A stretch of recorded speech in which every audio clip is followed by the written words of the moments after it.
Before the video begins, I just want to say, normally I would be doing funny moments on my channel, but I didn't have any time to record any funny moments this week or edit it, because it takes a lot more time than doing something like this. And since I decided I kind of wanted to do something like this, and of course I didn't have the time to do a funny moments kind of thing, I'm just going to do this. So this week, I want to stay true to my upload schedule as well as consistently. So this week you're going to be getting the ranked attacking operators, and next week you'll be getting the ranked defending operators, and then we'll be back on schedule for normal funny moments. So yeah, I hope you guys all enjoyed the video, and forgive my raspy voice. What's going on, guys? Nick here, and today I'm bringing you a video containing what I believe to be the best all the way to the worst operators in attacking operators in Rainbow Six Siege, starting with the worst. And so I'm just going to leave the intro at that, and let's get right into the list. I'm going to be rating them A students, B, 3, C, D, and then F, which is going to start at the bottom, which will be 15. So the worst attacking operator here in Rainbow Six Siege, I believe, is Blitz. And this is solely due to the fact that he's just not useful in any way, shape, or form to your team. Like, he's got the stun thing that doesn't really stun people very well, and then he just kind of sits there, and it's just kind of like the little brother to Montang, and doesn't really do a whole lot, and he's just kind of very useless to play, and there's no real moral or reason to play him. Coming in at number 14, we have Montang, or Montagno, depending on how you want to say it, but whatever it is. He's just, like, as good he is as a point man, he's just not the most useful point man. There's plenty of other point operators that don't need to have the shield. Now, the shield is definitely useful. It's a bullet sponge, but it's just like he's just not. Shield operators just aren't good, and they're never going to be super good. For that reason, he has to be at number 14. Coming in at number 13, we have IQ. Now, I place her down here just simply because her gadget, you need to pull her the secondary out. Now, don't get me wrong, the P12 is an excellent weapon, but it's just nothing compared to the power of the AUG or the Commando. She has good weapon selection, I'll give her that, but just the fact that her gadget is, I mean, she's not super useful, and so for that reason she has to be here at 13. That was the F category. Not that there's anything wrong with these operators, it's just that they're not exactly dominant here in Rainbow Six Siege. Coming in at number 12, we have Buck. Buck is, I had a really tough time putting him down here in the D category. I'll all at the bottom, leave it at that. But the thing is, Buck, I love Buck. It's just the problem with him, with him, to me, is the fact that, like, I love his gadget, but his primary is you either have a pretty powerful semi-auto, but if you want to go fully automatic, it kills the mule, so you're going to have to put holographic on it, which I don't want to do, and I still run Buck a lot. I love Buck, but there's just better options. Like, he's just a little bit worse sledge, except with the skeleton key. The skeleton key is amazing, but I feel bad for putting it down here, but I think it had to be done. Coming in at number 11, we have Sledge, basically the buffed Buck. Now, many people would argue that Sledge is higher, but this is my list and my opinions, and this isn't even necessarily the best operators in the game, just what I personally feel is the most useful. So Buck is not Buck. Sledge, I mean, like, he's useful, but like only on some maps, like things like Border, he's really good. Things like the Buck would be good at, but other than that, I mean, he's just got unlimited breaching charges, and that's cool and all, but they're all drawbacks, and he's not always the most useful. I mean, sometimes he would rather, instead of someone play Sledge, play Thatcher or something. Coming in at number 10, and this really hurts because I main this guy sometimes, is Blackbeard.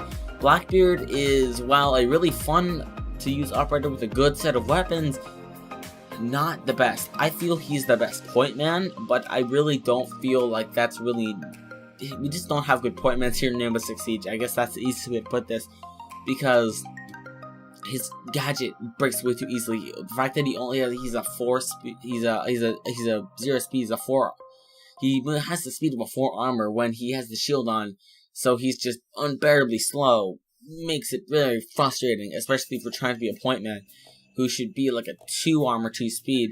But yeah, I mean, his gadget just, it needs to stick back to 100 health, and they need to make his mobility, you know, normal speed and not that slow when he has the shield on. That was the D category.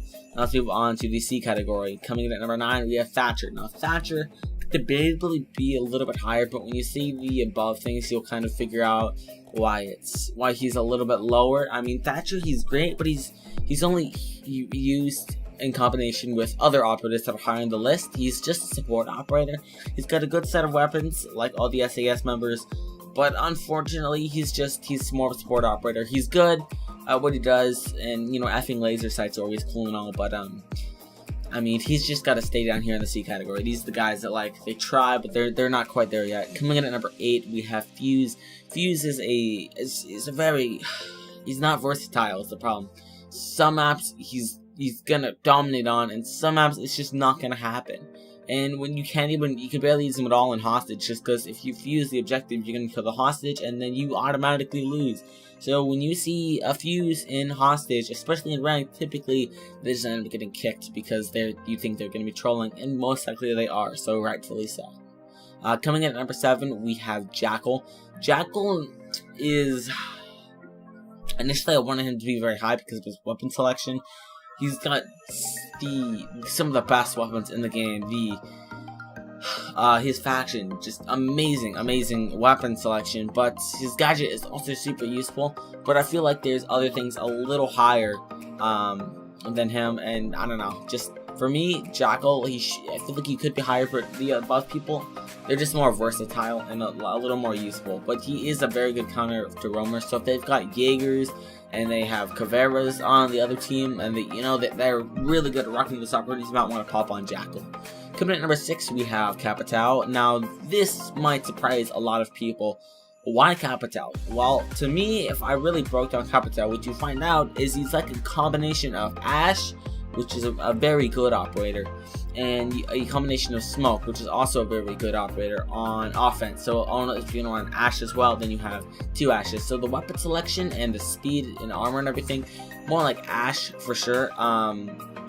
The gun performs similar to the R4C, as well as the fact that his speed, he's a good rusher.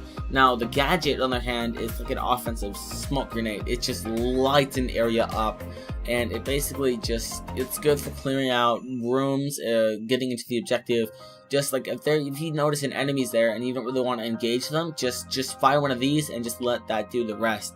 I mean, I find it's not as good as smoke grenade, his gas canister, but it's definitely super useful, and that's the reason I put Capitao at number 6. Coming in at number 5, breaking the top 5 here, is Twitch. These are the B students, so they're almost at A, but not quite. Twitch is, I mean, her shotgun is pretty good. It's very sneaky. It doesn't make a lot of noise, and you can come destroy them sneaky mirrors, and you can just destroy cameras, all these kind of gadgets, bandits, mutes, all of that good stuff. And her weapon selection is really good. The only reason she's not higher is just because there are others with guns that are as good as hers with a little bit better gadgets. But Twitch is a menace. Like, she will find out where you are, shock you, troll you, and then all of a sudden she'll be in your face and getting headshots on you. Very dangerous operator, and do not mess with her. Coming in at number 4, you guys all probably guessed this, is going to be Glaz. Glaz is quite honestly overpowered in its current state. Ubisoft has announced that they're going to nerf him, make him a 2 to 3 shot unless of course hit him in the head. And they're also going to take away smoke grenades from Thermite and Ash, so that they can't use those as much. So he's restricted to only his smokes, as well as give him a little bit more recoil back.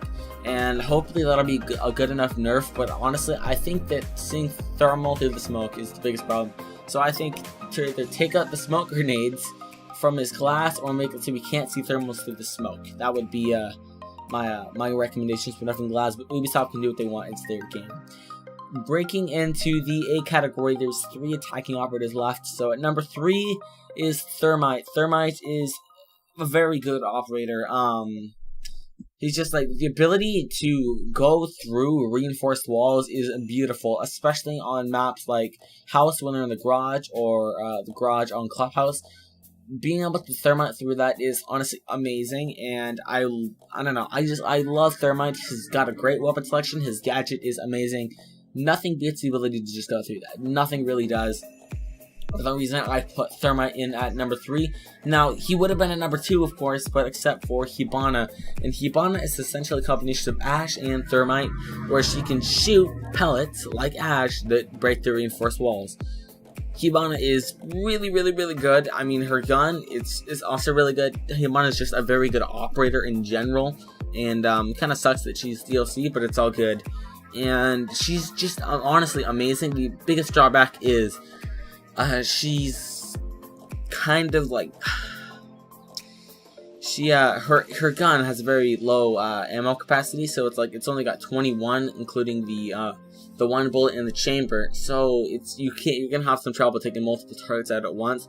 But nonetheless, Hibana is a great operator. And coming in at number 1, if you use possessor elimination or you have a brain at all, you realize that Ash is at number 1. Ash is by far the best operator on offense or defense in the entire game, and there is a reason for that. She essentially is like a Sledge or a Buck, but just way better and way louder and just way crazier. Her gun is debatably the best gun in the game, the R4C.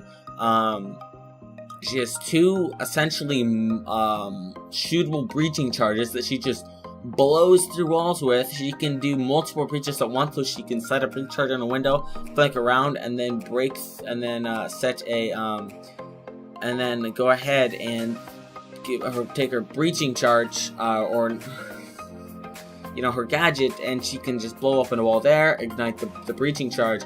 Then they've got 2 things, and then all of a sudden your teammate is fusing through the hatch and you're just breaking down the doorway, and suddenly bye enemy team. She's extremely good, and there's a really good reason for that. She's a rusher, and Ash rushing in ranked is also a very good idea.